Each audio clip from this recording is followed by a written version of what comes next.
Good day, Philippines. Good early morning. This is Friday, early morning of Friday, November 8th, 11th year anniversary of Typhoon Haiyan or Yolanda that passed over Tacloban way back in 2013. So this is our English version of Typhoon MARCE, Yinxing, for today early morning. And the latest right now, the storm is now over the area of Burgos, Ilocos Norte, and it passed Santa Ana around 3 o'clock this afternoon. And at that point, as you can see here, when the eye passed over that area, here's some pictures taken from Aweng Aletnak, okay, who lives in Santa Ana, Cagayan. And this is from the Western Pacific Weather .com website. So there's the eye, and here's the eye wall. So, and here's the another shot of the eye. And then at around 4 o'clock, it left the area and moved over the coastal waters of Apari and the island of Camiguin. And then around 8 p.m. This evening, or last night, it made landfall over the area of Sanchez-Mira.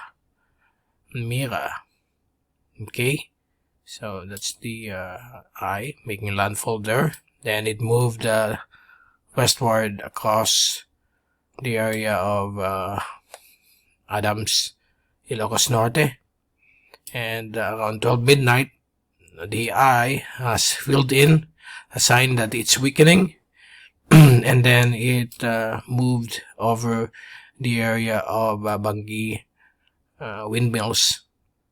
Okay, and then right now, it's already 1 p.m., it's already in the vicinity of Burgos, Ilocos Norte. So within the next few hours, it will emerge over the west coast of Ilocos Norte, and then it will accelerate towards the West Philippine Sea, exiting the Philippine Area of Responsibility Friday, probably Friday afternoon. So here's the full video of that. Okay.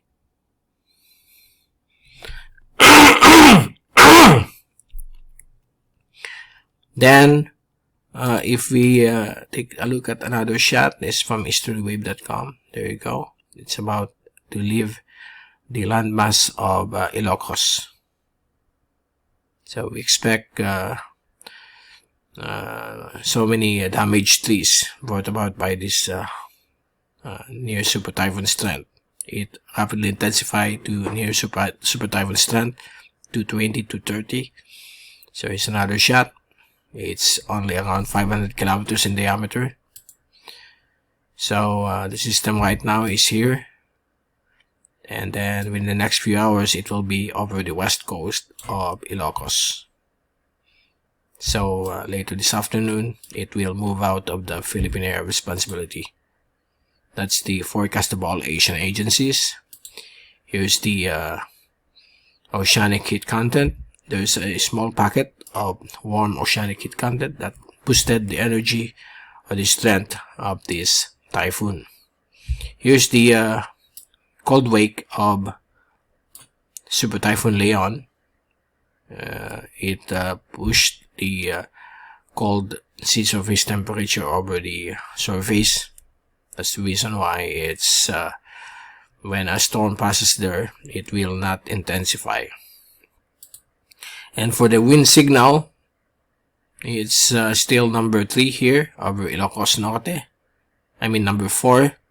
It has been down, it will be downgraded into number 3 once the system moves out here. So right now it's still signal number 4 up there over Ilocos, Apayao, and Northern Cagayan. And as for the forecast, there are so many rumors around. If there are 2 cyclones coming within the span of 10 days to 15 days. It remains uncertain yet as of this time, but we are monitoring that. On the European model, we have 92W here, becoming an active low pressure area on Sunday, and to Monday it may develop into a tropical depression and will cross northern Luzon. So that's the first suspect that we are going to observe, or the invest 92W. Here's another one, 93W, and then a new one here. So we have 3 all in all. Tuesday it will enter par and still moving towards extreme northern Luzon, and look at that path. Let's hope that it will recurve. It's still early to tell, but it will make landfall over northern Luzon on either Thursday or Friday, and then we have that's it. The other one has dissipated into a tropical wave approaching eastern Visayas, and that's the scenario of the European model, while the American model is a different take. It will the first one, it also might become a tropical depression or LPA, and the other two, it looks like it will move towards northern Luzon, just like the European model on 14 or 15 of November. And here comes another one moving towards the west, and we take a peek. Okay, I mean, we took a look at the forecast of this for 14 days. It will still go up here, but we don't know. It's still early as of this time. So let's hope and pray that let's hope and pray it won't push through, and we will let you know when we return, probably tomorrow or on Saturday. So here's the ensemble of the European model, showing the track of the systems passing over northern Luzon once again. So let's hope and pray that the system, or if these future systems developed, let's hope that it will recurve. Okay, so there you go. That's the latest, and we will return in the next 24 hours or 48 hours. This is Mike Padua saying good night. Stay safe always. Be #weatherwiser. Thank you so much for watching our channel. God bless to all.